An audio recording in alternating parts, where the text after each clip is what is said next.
Welcome, everybody, to my talk this evening, for me, daytime for you, on Perugia, one of the hill town gems of Umbria. The talk is entitled Perugia's Secrets Revealed, from Etruscan and Medieval Wonders to Festive Celebrations. So yes, we're going to touch on the Etruscans, the medieval wonders, and some of the festas of Perugia. We will not be able to cover many of the treasures of Perugia. Some of you may be wishing I could give you a tour of the National Gallery of Umbria in Perugia, the wonderful art museum, or the archaeological museum containing the Etruscan treasures of Perugia, which is an Etruscan member of the Etruscan 12 Confederation city-state, the Dodecapoli. There's just too much in Perugia. So tonight what we're going to do is set the stage for your visit in the future to Perugia. Perugia is one of two capitals of Umbria. We have two provincial capitals. Last talk, we visited some of the cities of the other provincial capital called Terni in southeastern Umbria. We visited the cities of Cascia, Norcia, Preci. They're all in the province of Terni in Umbria.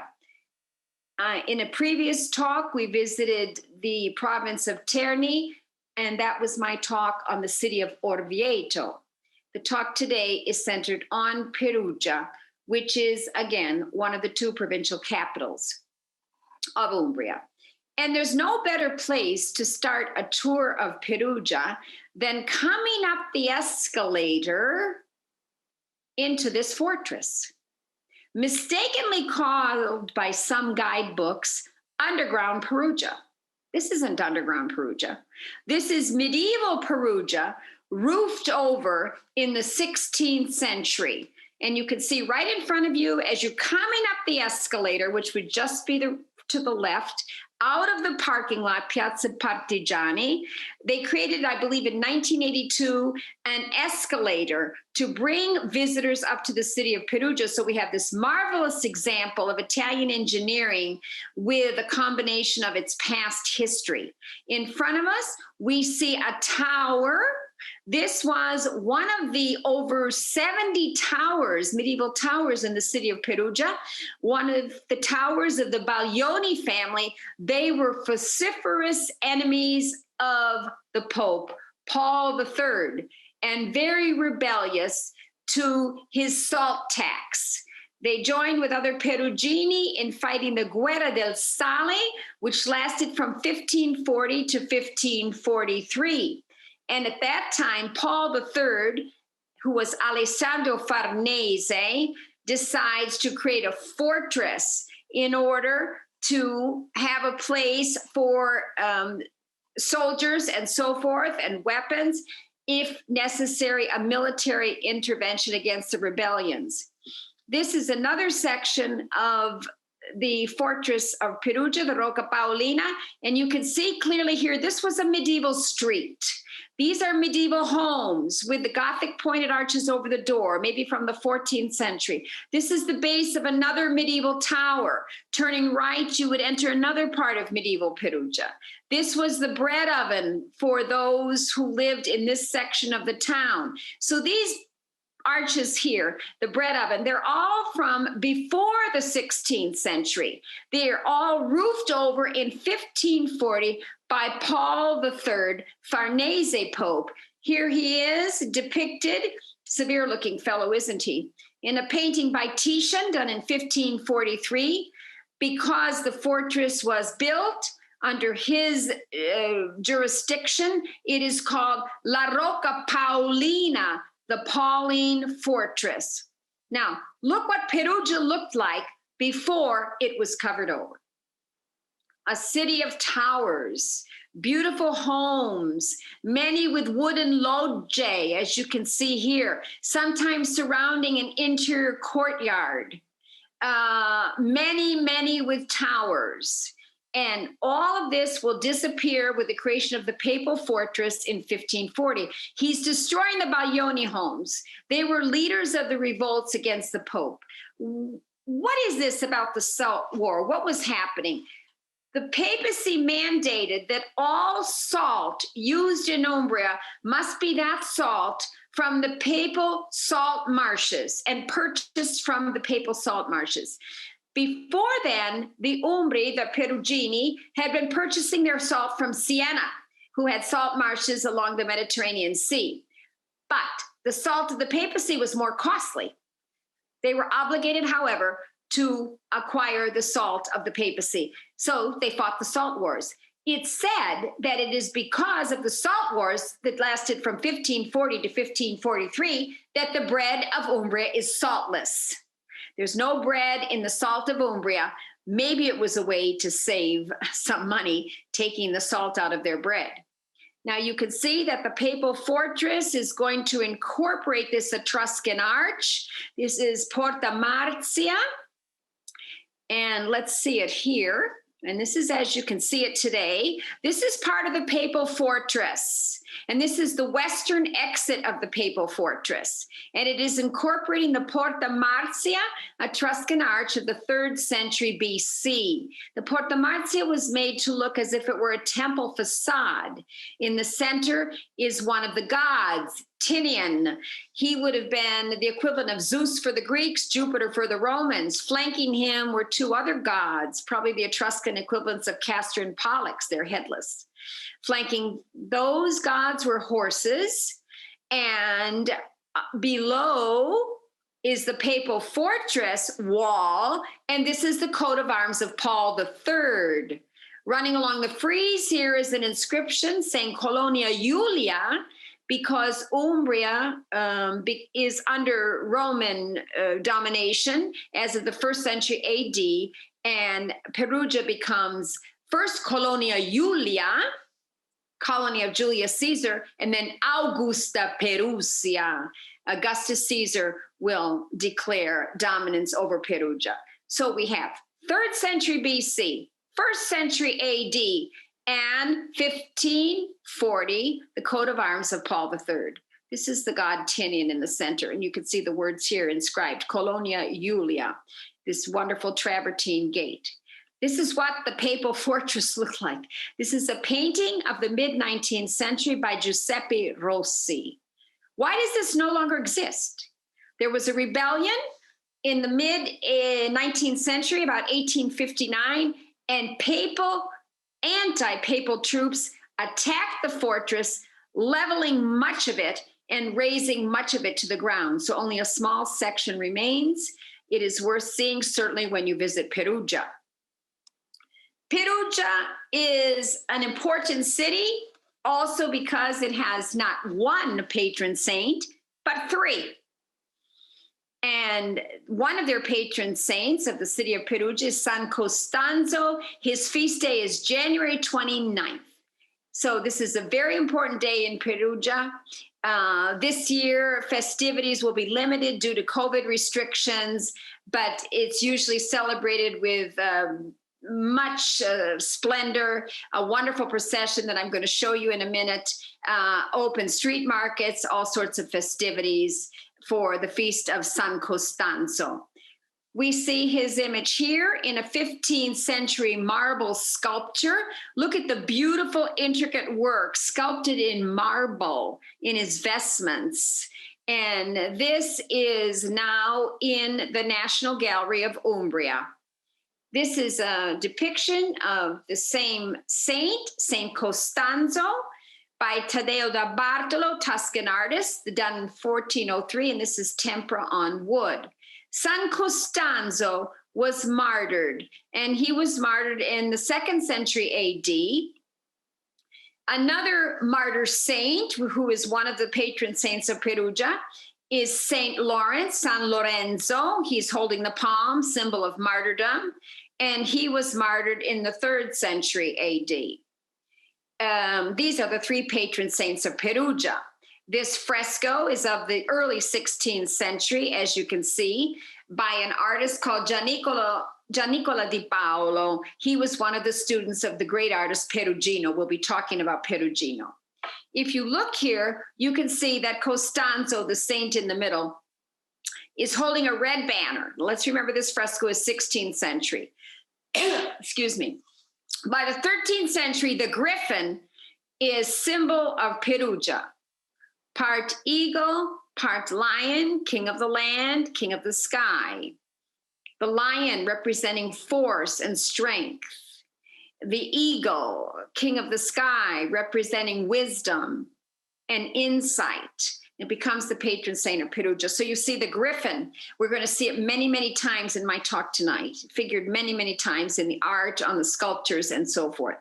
And the third patron saint of Perugia is San Ercolano. He too was a martyr. So we've got 3 martyrs right here. Martyred in the 6th century AD, he attempted to save the city from an attack by the Goths under Totila, this Germanic tribe swooping down from the north. And he had a brilliant idea. The city was enclosed. The Goths had surrounded the city. They were laying siege to it. The people couldn't hold out. They went to the bishop. What can we do? And he said, we must convince them that we could last forever. And they did this. They fatted a calf, feed him, overfeed him. Then they slaughtered the calf, threw it over the wall, and the idea was that Totila would be convinced that they were just fine and they could hold out indefinitely. Unfortunately, some little imp, I believe a choir boy, spied on Ercolano and went and told Totila. The city was razed to the ground and he was martyred. Lorenzo, Costanza, and San Ercolano. He was martyred in the 2nd century AD, not in Perugia, but in the city of Foligno, which is to the southeast of us. This is the coat of arms of Perugia today. There is that griffin. And in the coat of arms of Perugia, he's generally depicted with a golden tongue. It's always sticking out. He's crowned, the crowned griffin. He's often either marching or prancing. Often the crown is above the banner as well. We have 5 towers here. They're representing the 5 city gates of Perugia. And below, in the coat of arms of Perugia, we have the laurel branch. You may remember this from my talk that was on olive oil, but we talked about the ancient Greeks. And the laurel branch was the symbol of victory, of conquest. This is an oak branch, and the oak branch has Celtic origins, and it symbolizes change, development, moving forward. So victory, triumph, and change. Now, what is the suite celebrating San Costanzo? The torcolo, because I'm sure you know, all of you have associations with Italy. Everything in Italy is celebrated with the sharing of food. And the suite of Perugia for the feast of San Costanzo is the torcolo. And you might say, Annie, ever made it? Have a recipe? To which my answer is, ma sei pazzo? Are you crazy? That's a foreign food. I live in Assisi. We have a different suite. It's called la rocciata. Perugia's 22 kilometers away. They have their own food. They have their own saints. They have their own feast days. No, we don't have torcolo here. No, we don't know how to make it. Why doesn't some baker in Assisi make torcolo to sell it? Guess why? Nobody would buy it. It's not ours. It is made with candied fruits, citron, also a little bit of anise, and there must be 5 incisions in the top of it to represent the 5 city gates of Perugia. Why the torcolo? It's said that when the saint was buried outside the walls of Perugia, the faithful put a wreath of flowers around his neck to hide the wounds of the tortures that he'd suffered before he was finally killed. They did many delightful things to him, which I won't go into. There's no point. Before they finally did martyr San Costanzo. He was buried outside the city of Perugia. There was a church here as early as the 13th century church. The San Costanzo church today is of the 19th century. And I went over to Perugia to visit the San Costanzo church just a couple years ago on the feast of San Costanzo. And I wanted to go in, see the local reaction to this day of their saint. And I went into the church. There were people going in as well, people coming out. And this lady, her name, we chatted, her name was Signora Fernanda. She was coming up the stairs. Isn't she lovely?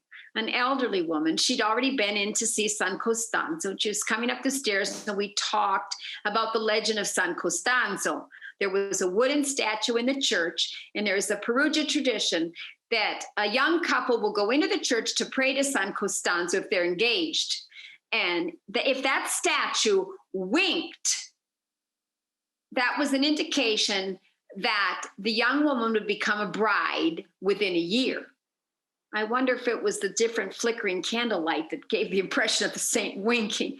Anyway, I said to Signora Fernanda, I said, well, many years ago, did you go in and ask him and look for the wink? And she smiled and she said, no, it didn't matter to me what he was going to tell me.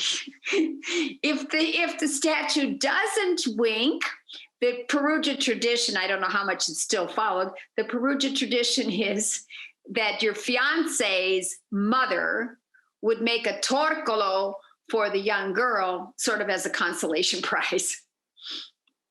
And outside the church of San Costanzo on January 29th, there's always this elderly gentleman selling torcolo for people coming out after Mass.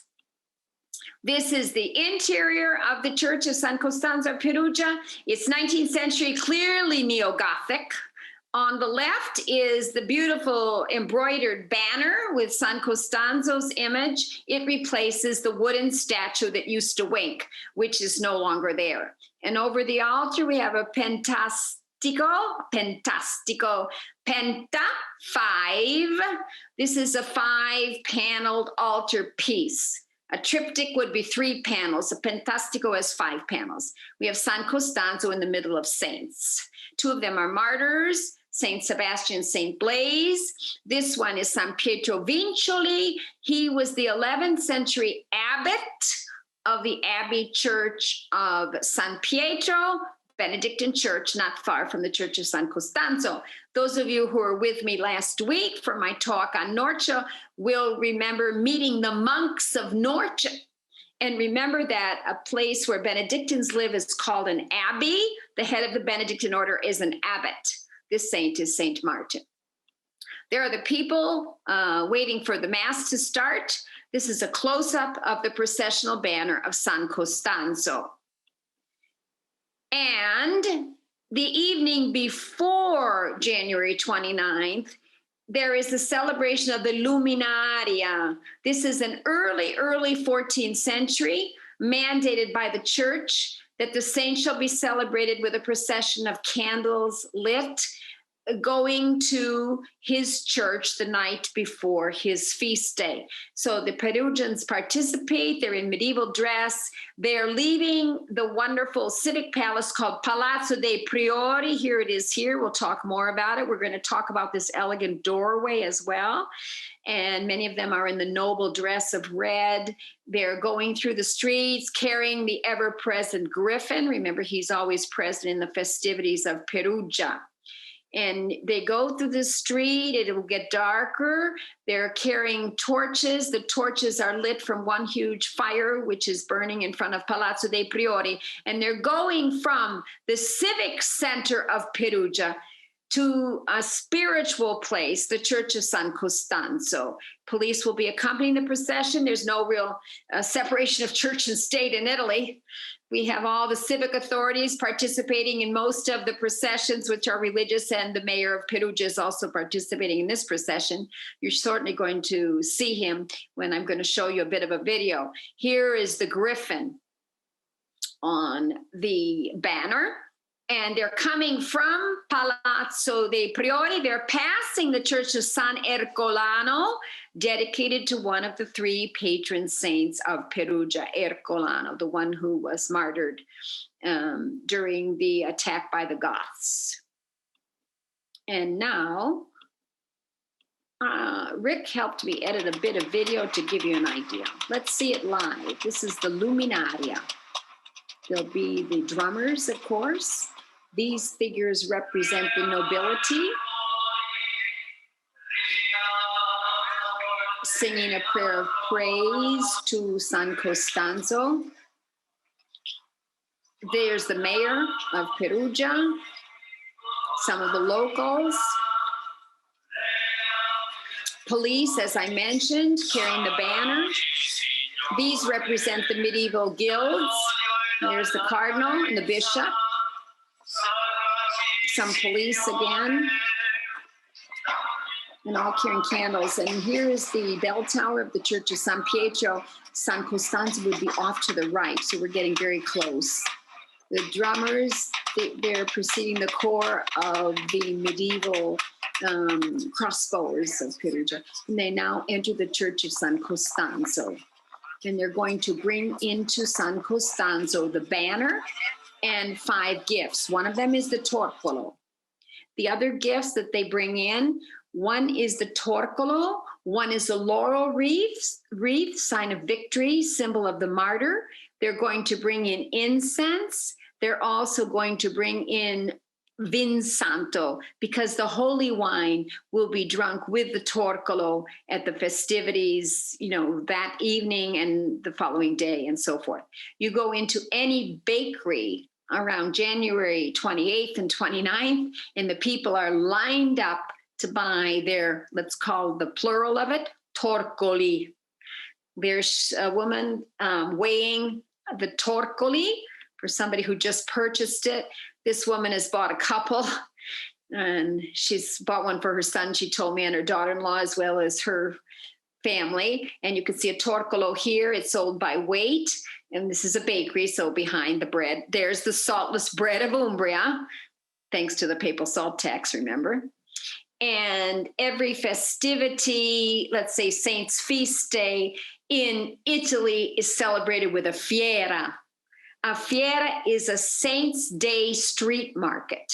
Let's distinguish that from the mercato. The mercato is a street market which can be daily or weekly, but the fiera is a market which is celebrated particularly for a saint's feast day. So for the Feast of St. Francis, October 4th in Assisi, there's the Fiera di San Francesco, October 5th. In Gubbio, there is the Fiera of St. Ubaldo, the day after the Corsa dei Ceri in Gubbio, which is his feast, May 15th. In January as well, there's a fiera in Foligno for the Feast of San Feliciano. In Montefalco, they have a Saint Clare there as well, Santa Chiara of Montefalco. There'll be her fiera in August. So a fiera, Saint's Day street market.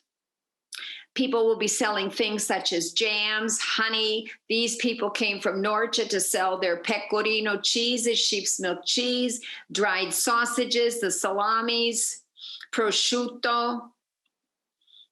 There's inevitably the porchetta, roast suckling pork at any fiera in Umbria. It's winter, so he's enjoying some hot crepes with Nutella. And of course, at the Fiera San Costanzo, there will be booths selling the torcoli. Here's the poster announcing the Fiera di San Costanzo and the street Via Borgo 20 Giugno of Perugia. And then in the main square of Perugia, 30 bakeries, I think the time I was there, 30 bakeries had baked something like 301 torcoli, and they're there about to offer them to the citizens of Perugia, who are all lined up. We're right near City Hall, Palazzo De Priori, to get in and taste the torcolo. Television cameras there, filmed on Umbria television. And these 2 young women in their booth were offering sips of vin santo, the holy sweet wine, to be shared with the torcolo. Torcolo e vin santo, and viva San Costanzo. Behind this couple is the magnificent prior's palace, Palazzo De Priori, which of course we'll be talking about. And here you have a view of it from the facade. These here are the booths of the festa, here, where they'll be offering the torcolo and vin santo. The Palazzo De Priori was built between 1293 and 1443. It is one of the most stunning civic palaces in all of Italy.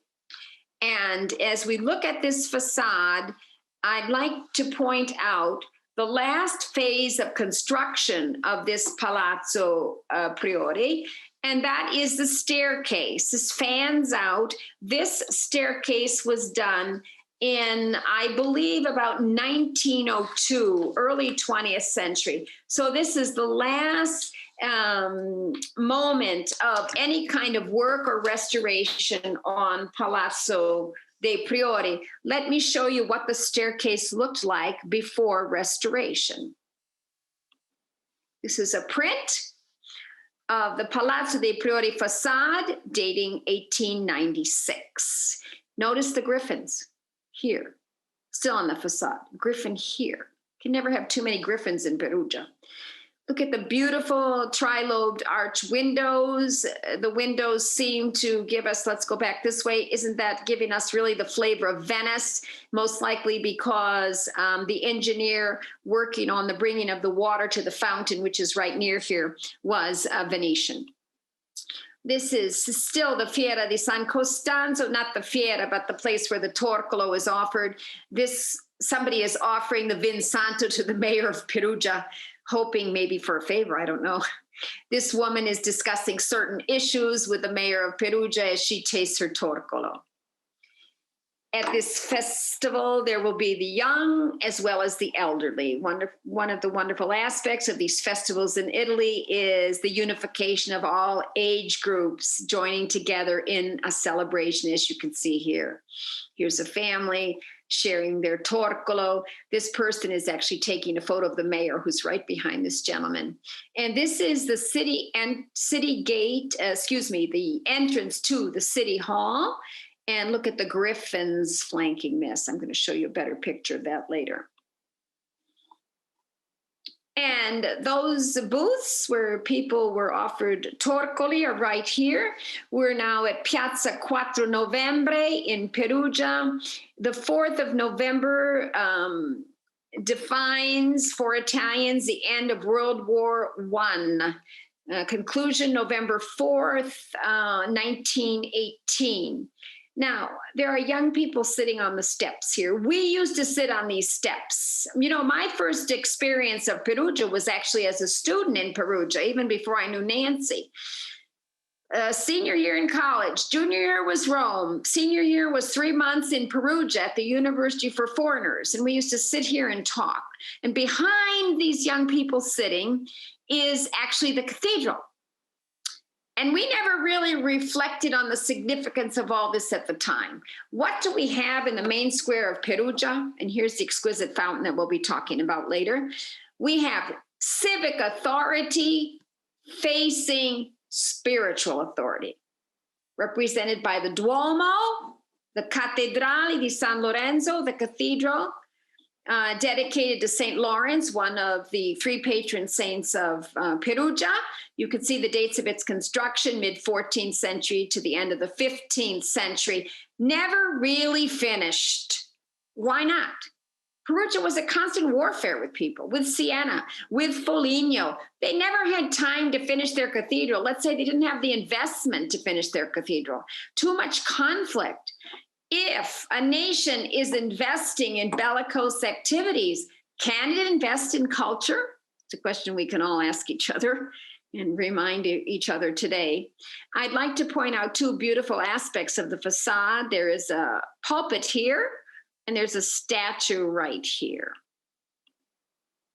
The pulpit was put on the cathedral in the mid-14th century, the mid-15th century, it was about 1425, when St. Bernard of Siena, follower of Francis of Assisi, living 200 years after the founder of his order, Francis died in 1226, he came preaching throughout Umbria, and he was an entertainer, and he drew in the crowds. The churches weren't big enough to hold him. So they often built pulpits on the exterior so that actually the piazza could fill with people listening to Bernard of Siena. We have beautiful cosmatesque mosaic work here, mosaic inlay. This is the statue of Pope Julius III, and he was Pope after Paul III, the Pope of the salt tax. Remember the salt tax, 1540 to 1543. So Pope Julius III is ruling after this period. So, the end of the 16th century. But I think this statue in many ways indicates the conflict that there always is in this city and elsewhere in the Papal States between civic authority and spiritual authority, because this Pope is dominating the griffin. Look at these claws here. This is a griffin. The griffin seems to be trying to come forward to peek out, but the central figure is not the civic authority represented by the griffin, but it's the spiritual authority, isn't it? The Pope, with his hand raised in blessing. So across from these two figures is Palazzo De Priori, and we see it like this, but right now we're going to go around the corner to the entrance.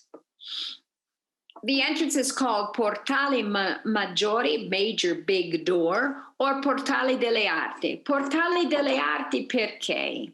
Because this is the entrance to the place where the priors governed Perugia. The priors met governing Perugia. And who were the priors of Perugia? The priors were a group of persons governing Perugia. There were always 10 priors who were representative of the medieval guilds. This is the governing body of Perugia, the priori. And so really, central political power in Perugia will be the bourgeoisie, if you will, but the bourgeoisie is represented by the heads of the different guilds, the guilds of the merchant, the guilds of the shoemaker, the guilds of those who work in gold, and so forth. The central power of Perugia will never be the nobility. They don't enter into the government at all. They wish to, but the government is undertaken, the ruling of Perugia is done by the priori, the priors, literally meaning first citizens. In 1303, a decree set the number of priors at 10, representative of the 10 major guilds.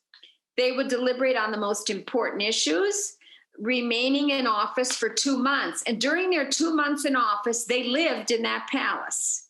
And in fact, the quarters in which they lived were built in about 1350. There were dormitories, there were bedrooms, there were kitchens, and they had to stay in there during their terms of office, probably so they couldn't be corrupted by those with particular interests on the outside. Also in Gubbio, and some of you have been to Gubbio with me, the consuls, who were the governing body of Gubbio, they had to stay in the Palazzo dei Consoli for their 2 months of office, not able to go out at all. Now, inside the circles, we note here the griffin. The griffins are over calves. And let me get you a better photo of it. Because the doorways were paid for by one of the guilds, the Arte dei Macellai, which is the guild of the butchers, and that's their symbol, the griffin bringing down the calf or the oxen. Look at the beautiful sculptural work on this doorway. The griffin is at the top of a column. At the base of the columns are the lions. That is another symbol of Perugia. The lion is Guelph. Guelphs were those who supported the papacy, as opposed to Ghibellines, those who would have been more sympathetic to feudal overlords, the emperors and the descendants of the Holy Roman Emperor. Ghibelline is a long word like emperor. Guelph is a short word like pope. That's what I always tell people in tours to help them remember. Exquisite sculptural decoration surrounds the doors, and here we see it a bit in detail. There are about 52 formelle, little forms here around the doors with scenes of medieval life, mythology, biblical stories, and so forth. Surmounting the doorway are the 3 patron saints of Perugia, repeating them again, Lorenzo, Costanza, and Ercolano. These are copies. The originals of the statue are now inside the National Gallery. And here's a nice view of the saints, and look at the extraordinary sculptural work. Backing the saints is the precious pink limestone of Mount Subasio, quarried on the mountain which backdrops Assisi. And then white limestone and travertine also used in this doorway. enter into the Palazzo De Priori, and you do also enter into the guild halls. The entrance into the Nobile Collegio della Mercanzia would be just to the right of that door. And this was the noble guild, if you will, of the merchants. It was the most prestigious guild of Perugia, probably existed as early as the 13th century, but it has this seat as of 1390, end of the 14th century. Another guild, Merchants Guild, is the most important guild. And the second most important guild was the guild of the money changers, the Nobile Collegio del Cambio. This is the entrance into the Nobile Collegio del Cambio. This is their chapel, the Chapel of San Giovanni, which we'll see in a minute. And notice that on the wooden door are the griffins, of course, symbol of Perugia. And this is the interior of the Nobile Collegio del Cambio, 15th century fresco masterpiece of Perugino. And this room of it is called La Sala dell'Udienza, which means the room of the hearings, udire, to hear. We have the word audience from that, don't we? The root being audio. So this is where people who had issues to present to the guild could present their, particular queries or whatever. The guild's principal tasks were the overseeing of legitimate monetary exchange and of civil cases linked to their specific dominion. The guild, therefore, assumed the duties of a tribunal, with the guild senior members known as uditore, those who are listening, the listeners, and they reviewed their cases here.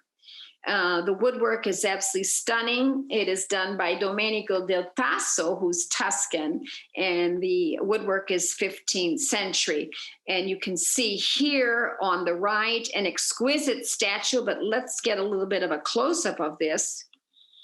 This is Gilded Terracotta, an allegory of justice, sword drowned, holding the world, by the Tuscan Benedetto da Maiano, sculpted in 1492. To her left and her right are griffins.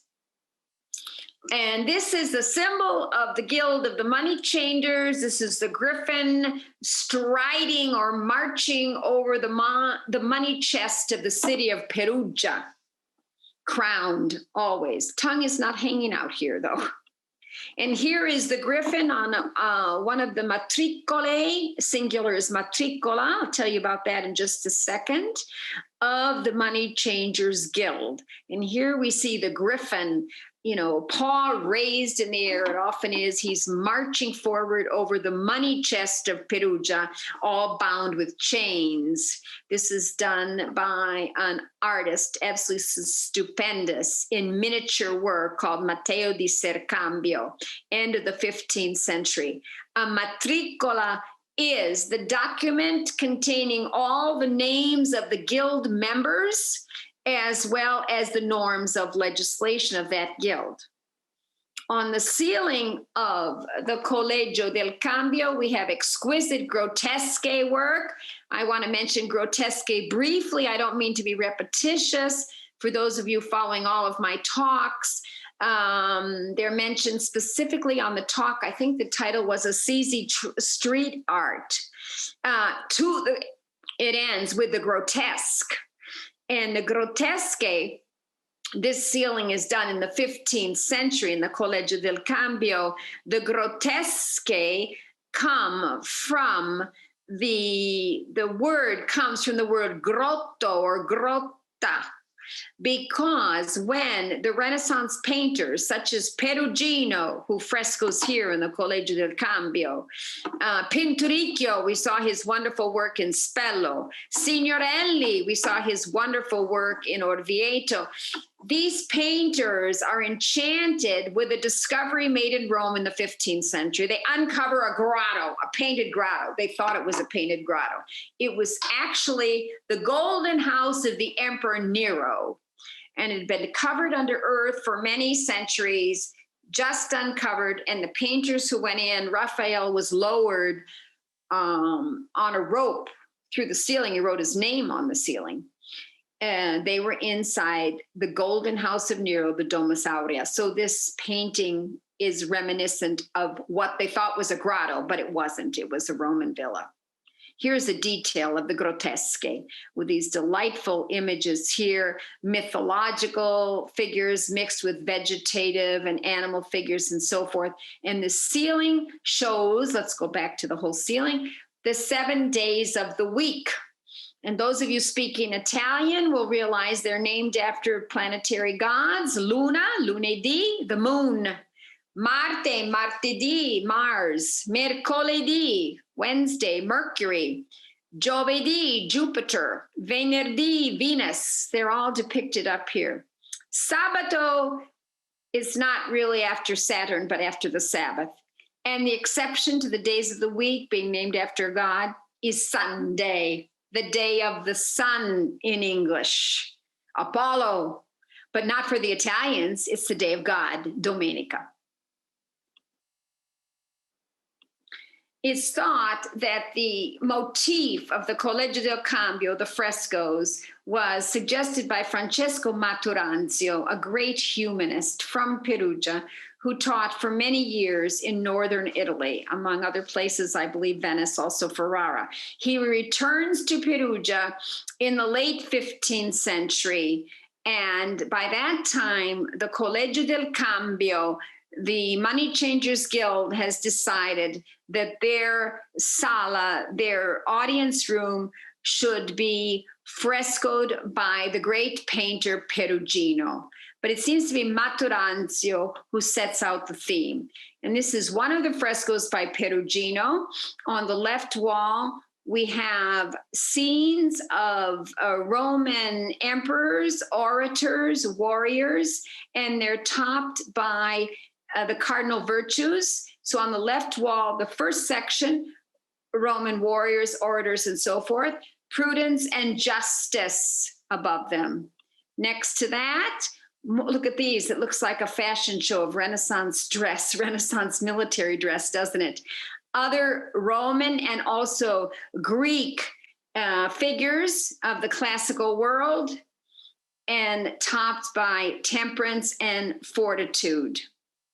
At the end of the hallway, religious motif, the transfiguration, Christ ascending into heaven, appearing before some of the apostles. And next to that is the nativity scene. This is really a Perugino masterpiece. Look at how he sets this in the beautiful landscape of Umbria. That could be Lake Trasimeno there behind the stall, which is actually an elegant classical building with grotesque incised on the pilasters. So what does the Collegio del Cambio represent to us, really? It represents the synthesis of desire of Renaissance man. For Renaissance man, perfection was attained with the assimilation of a highly developed intellect and a highly developed spiritual religious sense. And that is the ideal of the Renaissance man, being well grounded in the classics. So the hall of the Collegio del Cambio combines classical scenes with the spiritual. And one of the frescoes has a clear combination of the classical world and the spiritual world. The classical world, the sibyls, the prophetesses who interpreted the will of the gods for the Greeks, for the Romans. And on the left, Old Testament figures. This is Solomon. He seems to be looking rather lasciviously at these sibyls here. Solomon, and here, Daniel.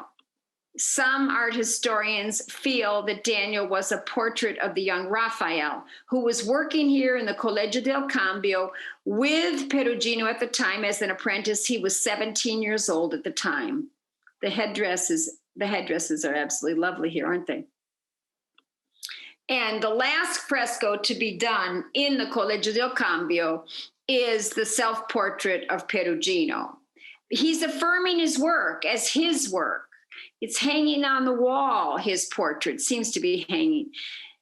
It's hanging from coral beads. Coral keeps away the evil eye, the malocchio. This is to assure that no one who's jealous of his painting skills can perhaps mar or ruin his work. And there's an inscription under here, and it is written by Maturanzio. And this is the text in English. Perugino, esteemed painter, if the art of painting had disappeared, he found it. If it had not yet been invented, he brought it to this point. So this is Maturanzio's tribute to Perugino. Now, I've showed you with pictures. Rick Johnson has been wonderful about editing videos for me. Now let's go into the Collegio del Cambio and walk around briefly.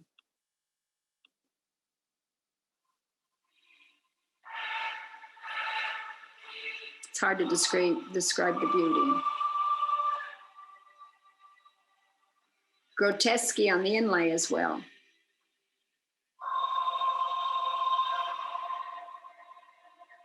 This is Domenico Tasso. Griffins.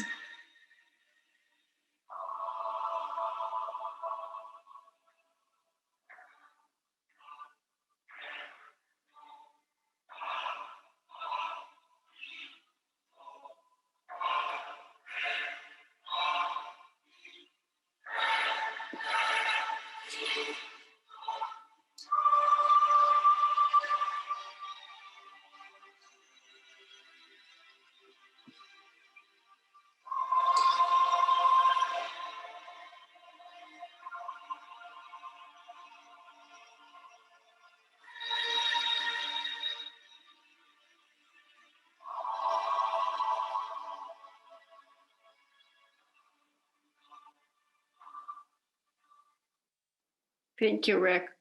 Isn't that exquisite? And I'd like to read a quote from Edith Wharton from her book written in 1898, which is The Decoration of Homes, her book, interestingly. And Edith Wharton writes, of all forms of ceiling adornment, painting is the most beautiful. Italy contains the three perfect ceilings of the world. Mantegna's Ducal Palace in Mantua, the St. Paul's ceiling in Parma, and the Collegio del Cambio in Perugia. Do you agree with her? Now, from the Collegio del Cambio audience hall, you can walk into the chapel of San Giovanni, passing the collection of coin weights of the 15th to 19th century. The Collegio del Cambio has a collection of about 500 of these. At that time, coins were determined, the value of the coins, by their weight, and the coins were weighed before they were actually accepted to make sure that the weight of the metal in the coin was in proportion to its value. Many of these coins in this collection are papal state coins. I remember seeing a couple of them have Paul III on those coins, the face of the hated Pope of the Salt War. After you go past the collection of coins and turn right, you enter into the chapel, the Cappella di San Giovanni. It was all gilded and done with lapis lazuli on the ceiling, probably because there wasn't much light coming into this room. It is a chapel dedicated to St. John the Baptist. The artist isn't a great artist. He's a follower of Perugino, Giannicola di Paola. On the ceiling, however, he does give us these three lovely saints with which I started my talk, San Lorenzo, San Costanzo, and San Ercolano. But what I want to point out is this fresco here to the right, because there's kind of a nice story attached to it. The chapel is dedicated to John the Baptist, so the episodes are about his life. This is when Elizabeth tells her cousin Mary that she too is with child. This is the baptism of Christ by his cousin John the Baptist in the River Jordan. Now, in this fresco here, it was very difficult to find a good photo, and I actually took this photo. I'm not too pleased with it, but this shows the birth of John the Baptist. And there's Elizabeth. She's assisted by a midwife. The baby is being washed in this beautiful bedroom of Perugia. of this period of time, which will be, 16th century. But this is what I noticed some years ago when I was here.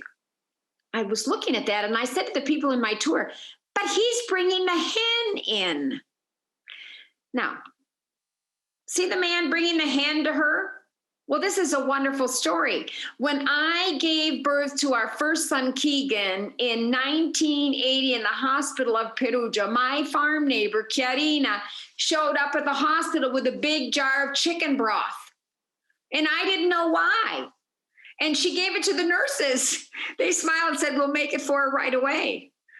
And I found out later that chicken broth is given to women who've just had their children. My goodness, I'll have to make it for Julia, because it's supposed to help the milk let down for the nursing mother. Well, after I saw this chicken being brought into Elizabeth so that she'll be able to nurse the baby, John the Baptist, very well, I went home that evening. This was some years ago. And I said to our farm neighbor, Peppa, I said, Peppa, in Perugia, in a fresco of the 16th century, there's a farmer bringing a hen to a mother who had a baby. And Peppa said, of course. And she said, did anybody do that for you? And I said, well, my mother wasn't here. She was in America. Pino's mother was insisting, but Chiarina brought me chicken broth. And she said, oh, thank goodness somebody did. Peppa didn't know me then. She said, well, when my first son, Leonello, was born, how many hens did I receive? 38. Because apparently the farm people would be, they'd bring the hens and you'd put them out in the yard, kill them gradually so you could keep having chicken broth for all the months you were nursing your child. Now, after we leave the Collegio della Mercanzia, we're going to walk just a few minutes over to a place where we get this exquisite view. Henry James, I believe, was the one who called Perugia the city of the infinite view. And here we're looking out over the city of Perugia. We're looking out over the University for Foreigners, where I studied in 1969. This is the Noble Palace, Galenga Stewart, it's called. And the Collegio del Cambio was initiated during the fascist regime as a way to bring Italian culture to the world. That's about 1925. This is the Church of St. Augustine, an Augustinian church, and Martin Luther was given hospitality here by his fellow Augustinians on his way to Rome to debate with the popes. And right behind us, as we look at this wonderful view of Perugia, is the Palazzo Conestabile della Staff, it's called, which houses today the Biblioteca Augusta. Astounding collection of volumes, miniatures, absolutely extraordinary treasures, thanks to the donation of great humanist Perugian Prospero Podiani, who will donate to the city of Perugia in 1582 about 7,000 volumes. This man grew up in a wealthy family, not of a noble family. He was enamored of learning and reading as a child, and he started collecting and purchasing books, manuscripts, and he did for his lifetime. Now, at this time in Europe, great libraries were not a public institution. There were 3 libraries in Europe with access to the public, 2 of them in Italy. One was the Bodleian Library in Oxford. Another was the Angelica in Rome. A third was the Ambrosiana in Milan. And then, thanks to Podiani, Perugia is going to have an extraordinary museum. It is therefore one of the first museums in Italy, public museums, actually. And he donates his collection so that it will belong to all the people of the city of Perugia. Books become more available to the people with the invention of the printing press, but the great libraries were generally in the hands of private people. They were in noble palaces, they belonged to the bishops, they belonged to the cardinals. With Podiani, this is something for the public. This is the first copy of the Divine Comedy ever printed. It was printed in Umbria in 1472. So with the printing press, we are seeing a great influx in the use of books, the ability to acquire books, the availability of books to people.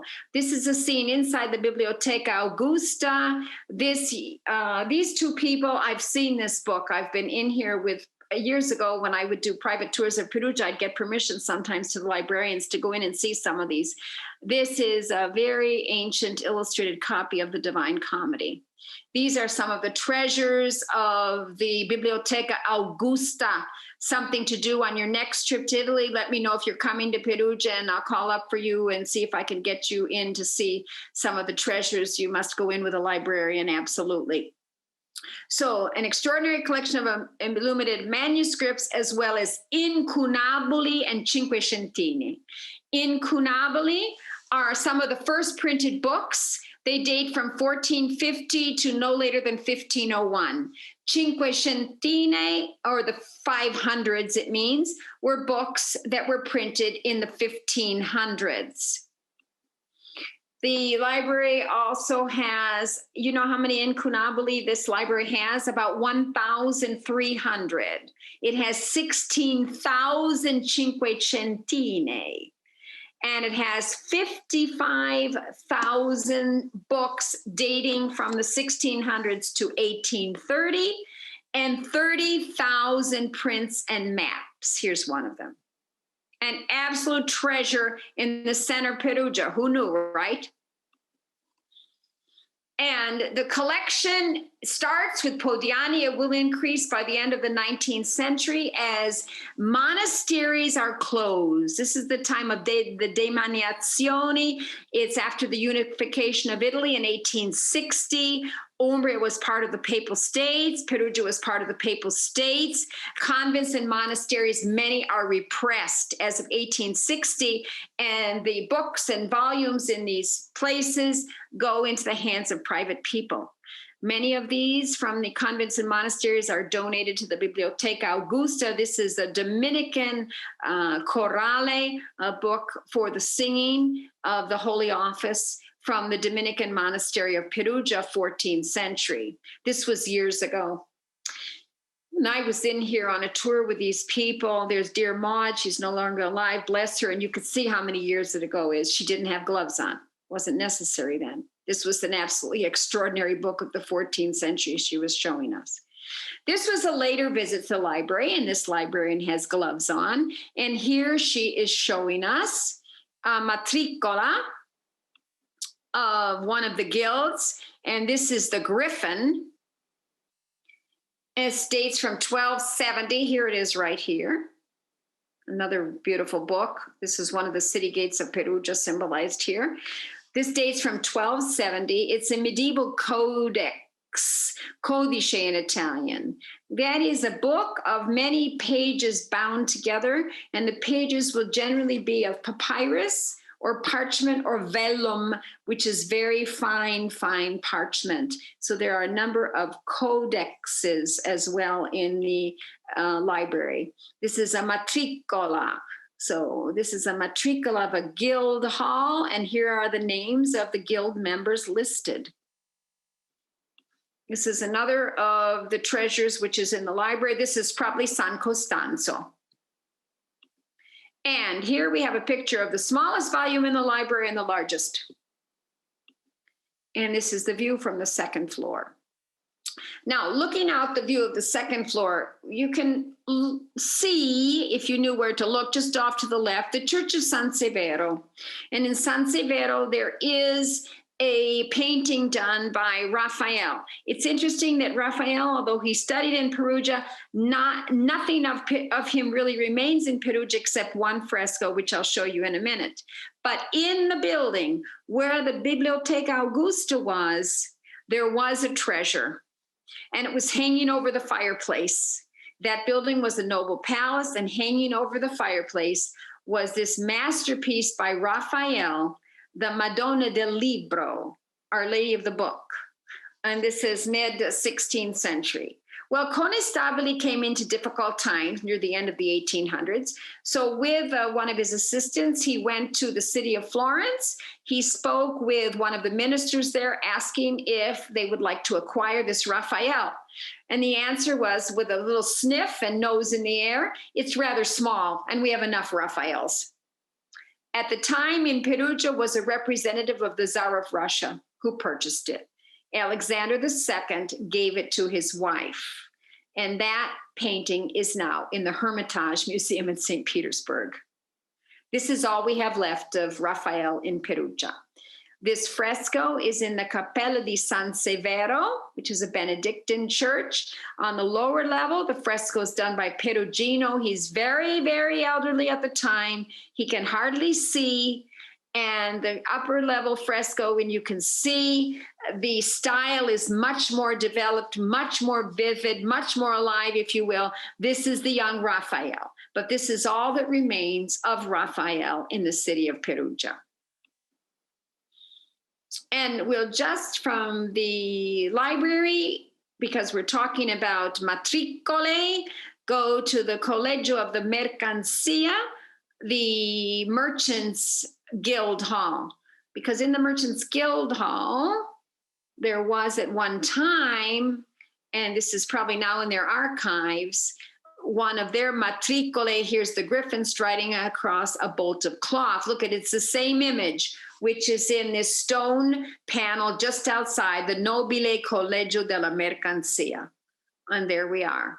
The Nobile Collegio della Mercancia, as of 1390, it is the most important guild of Perugia, and it merits this beautiful hall. This is all wood inlay. The Nobile Collegio della Mercancia is documented as in the early 1200s, early 13th century. But it is so important that by 1390, it's given this space right in City Hall, right in the oldest part of City Hall.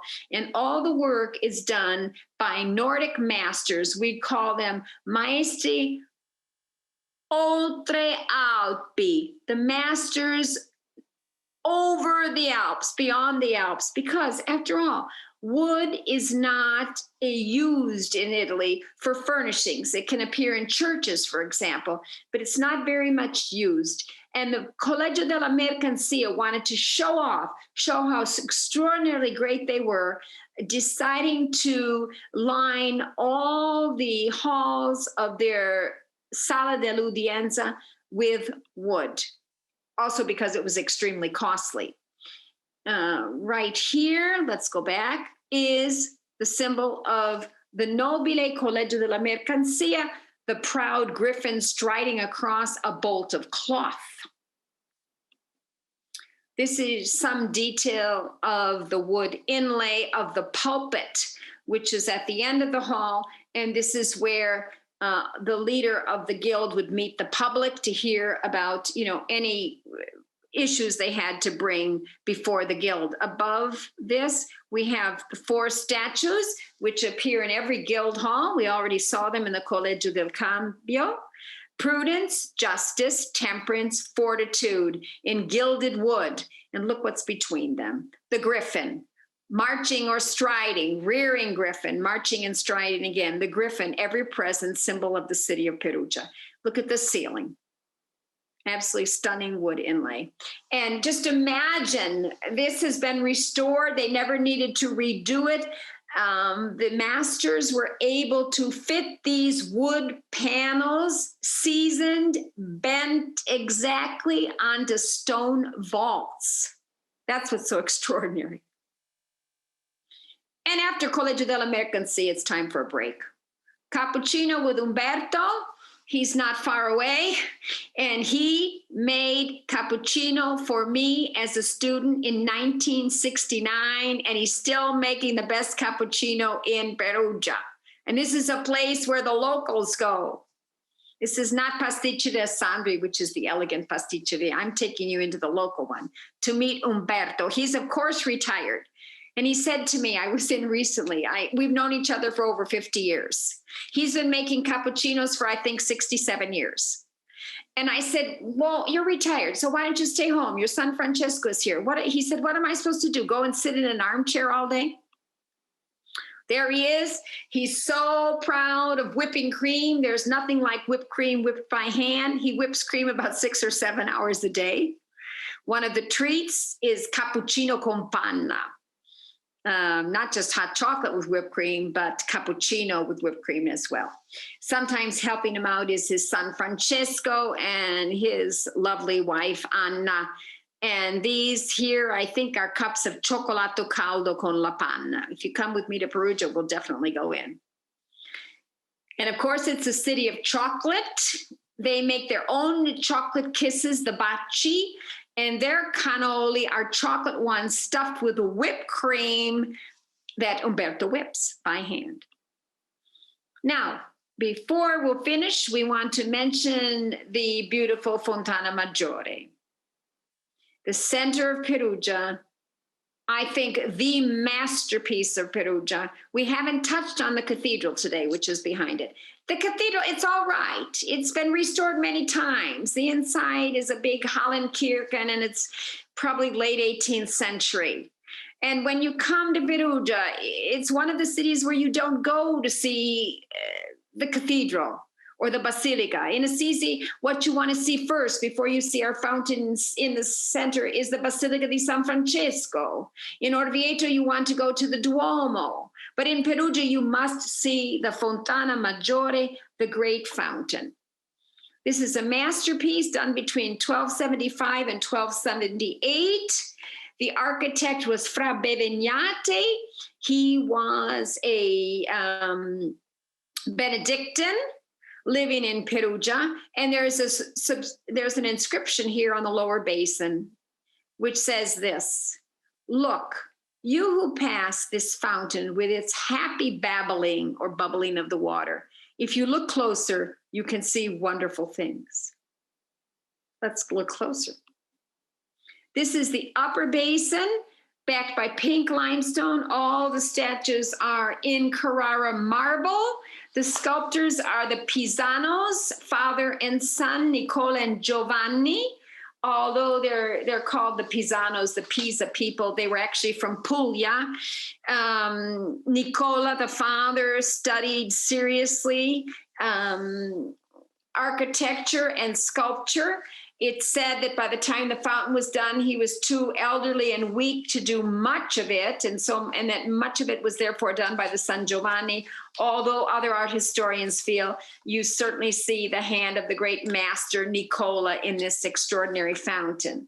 The fountain has 2 basins, and it is topped by a bronze fountain done by a master of bronze work, and his name was Rossellino Padillaio. And the Pisanos probably worked here from about 1278 to 1280. And the wonderful thing about this fountain is it combines together figures of the Old Testament, the New Testament, with political figures, symbolic figures, and it seems to have no discrepancy in mixing them all, because after all, this fountain, above all, is a monument to the glory and the history of Perugia.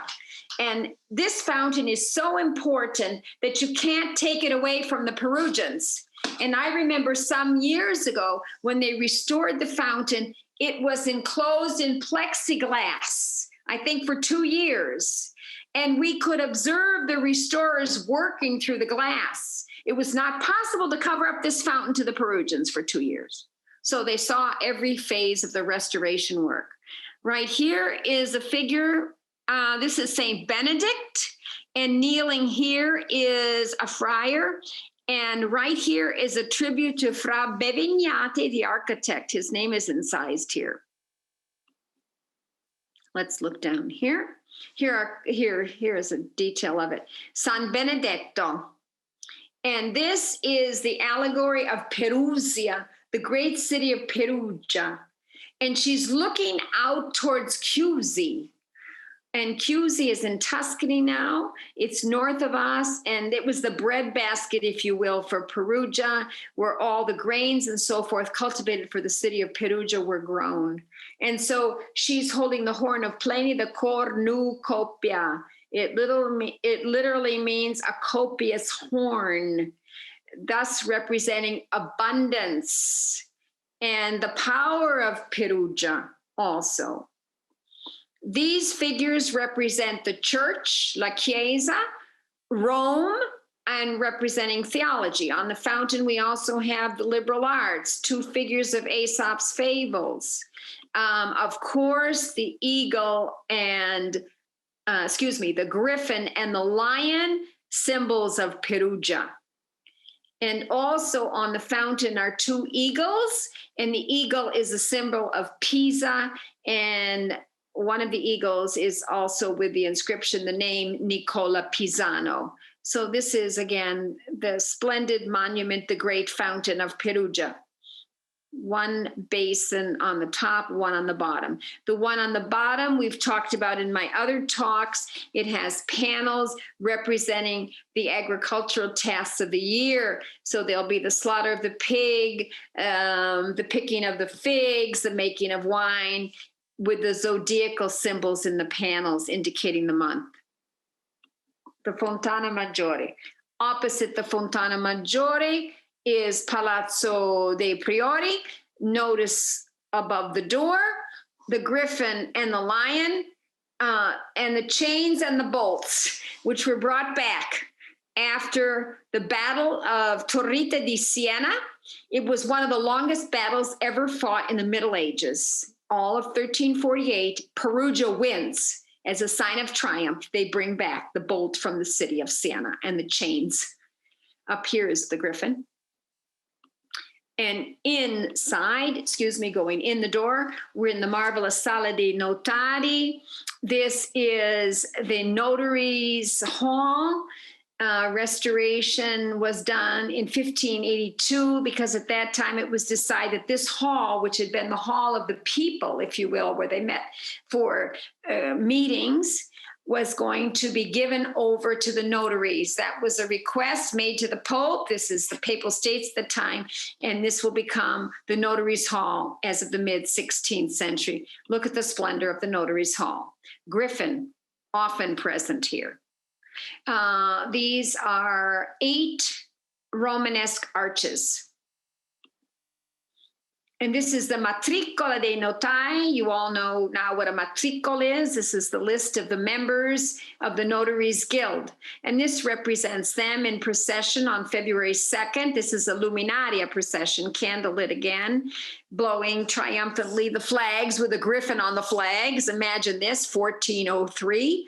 And this is a procession at the time. It's honoring the presentation of the Christ child in the temple. February 2nd is the Feast of the Presentation. Splendid fresco work of the Notaries Hall. These are the coats of arms of the mayors and the captains of the people of the city of Perugia, those who kept order. Look at the griffins here, a couple of their coats of arms. Now, it is absolutely extraordinary to be in the Notaries Hall with hundreds of young people during the Festival of Journalism. It's every year in the spring. Probably can't happen this year. When it was happening, it's been going on for some years. I would not miss it. Absolutely astounding to hear the lectures, hear the presentations by journalists on various subjects from all over the world. It lasts for 2 or 3 days. There'll be lectures here in the Notaries Hall, lectures in the hotels, in medieval guild halls. What's astounding to me is to see the numbers of teenagers, high school students, and college students who will line up in the rain to get into the Notaries Hall to hear a presentation by 4 or 5 world famous journalists. Absolutely inspiring. This is one of the great festivals of Perugia, the Festival of Journalism. Another, how not to mention it and how not to end on this note, is Umbria Jazz, one of the greatest jazz festivals in the world. By the way, the Festival of Journalism has been going on since 2006. Umbria Jazz Festival, 10 days in July since 2003. jazz performers, concerts, and not just jazz performers, but, you know, on the main stage in the stadium, there'll be one year we saw James Taylor, one year Diana Ross, one year James Brown, and then throughout the streets, and in the piazzas, free music all day and all evening. Umbria Jazz. Let's hope it's going to happen this July. It did not happen last July, but they did some streaming of the great jazz artists. The other wonderful phase of the Umbria Jazz Festival, which I mentioned in my talk on Orvieto, is winter jazz in Orvieto. So let's end with a little bit of spirit and funk off. The only marching funk band in the world playing at Umbria Jazz. Let's see if they're here. There they are. And they get everybody going. They're playing on the streets. And look at, I didn't do that. Umbria Jazz, it should be with an M, not an N. Funk off. Florence.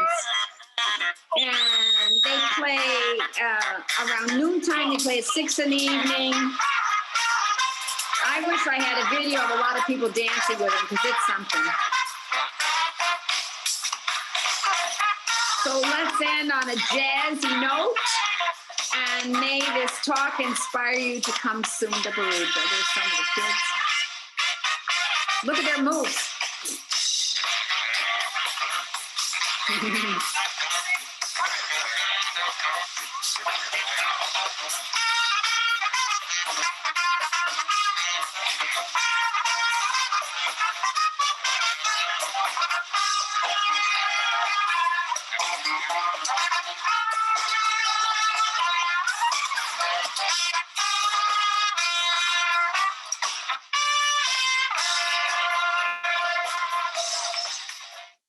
Well, thank you, everybody. And I think that's a perfect ending to a talk on Perugia, and maybe an inspiration to all of you to come soon to Perugia. In that photo there, and you can take a photo of it, remember where it is. It's been there as of 1925. That's the Antica Latteria, the old milk shop, where you can go in and have hot chocolate with whipped cream, cappuccino with whipped cream, pastries or whatever with Umberto. When you go in, give him my regards. He knows me as Anna L'Americana.